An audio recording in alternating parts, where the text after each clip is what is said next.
وزي ما عودناكم تغطيه حصريه لقناه صدى الملاعب لدوري ابطال مصر، ومعانا النهارده بقى نجوم مختلفين عن العاده.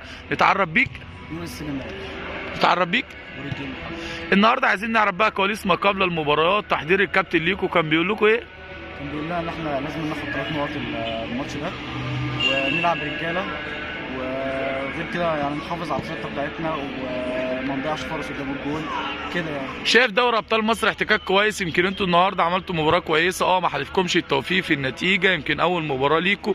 شايف دوري ابطال مصر احتكاك كويس استفدت من خلاله؟ طبعا احتكاك كويس، بالذات في لعيبه كويسه في البطوله ضدنا او معانا، فده بيفيدنا كتير يعني.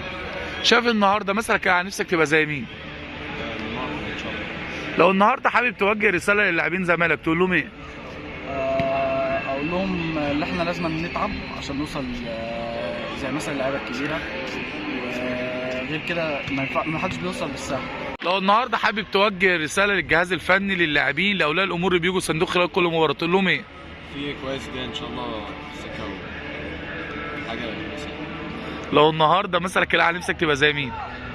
نفسي نيمار. مثلك الاعلى؟ سعيد بلقائي معاكم، وانتظرونا وكل ما هو جديد وحصري لدوري ابطال مصر على قناه صدى الملاعب.